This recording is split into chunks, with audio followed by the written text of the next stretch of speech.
Surendranagar LCB કચેરીમાં ચકચાર, ચોરીના આરોપીનો પૂછપરછ રૂમમાં ગળે ફાંસો. સુરેન્દ્રનગર એલસીબી કચેરીના પૂછપરછ રૂમમાંથી ચોરીના ગુનામાં અટકાયત કરેલા આરોપીનો મૃતદેહ મળી આવતા સનસનાટી મચી જવા પામી છે. સ્થાનિક ક્રાઇમ બ્રાન્ચ કચેરીમાં આજે વહેલી સવારે એક ચોંકાવનારી ઘટના સામે આવી છે, જ્યાં ચોરીના આરોપમાં અટકાયત કરાયેલા એક આરોપીનો મૃતદેહ પૂછપરછ રૂમમાંથી મળી આવ્યો હતો. પ્રાથમિક માહિતી અનુસાર આ આરોપીની અગાઉ ચોરીના ગુનામાં પોલીસે અટકાયત કરી હતી. આજે વહેલી સવારે તે ગળે ફાંસો ખાધેલી હાલતમાં મૃતદેહ સ્વરૂપે મળી આવ્યો હતો, જેના પગલે પોલીસ બેડામાં ભારે ચકચાર મચી ગઈ છે. આ ઘટના પોલીસની કામગીરી અને કસ્ટડીમાં સુરક્ષા વ્યવસ્થા પર ઉઠ્યા ગંભીર સવાલો. બનાવની જાણ થતાં જ ઉચ્ચ પોલીસ અધિકારીઓ ઘટના સ્થળે દોડી આવ્યા હતા. પોલીસે આ મામલે તપાસના ચક્રો ગતિમાન કર્યા છે અને આરોપીએ આત્મહત્યા કરી છે કે કેમ તે દિશામાં ઝીણવટભરી તપાસ શરૂ કરી છે.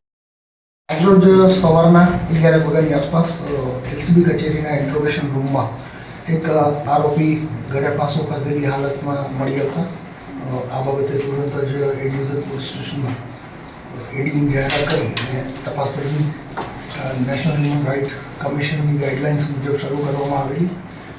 આ આરોપી ચિંચુવાડા ગામનો વતની ગજેન્દ્રસિંહ વિનુભાઈ ઝાલા, એની ઉંમર આશરે 26 વર્ષની છે અને એને એલસીબીએ શક પડતી મિલકત એક બાઇક સાથે પકડી પાડેલો હતો અને અટક કરીને ઝીંઝુવાડા પોલીસ સ્ટેશનથી અહીંયા વિશેષ પૂછપરછ માટે લાવેલ હતા.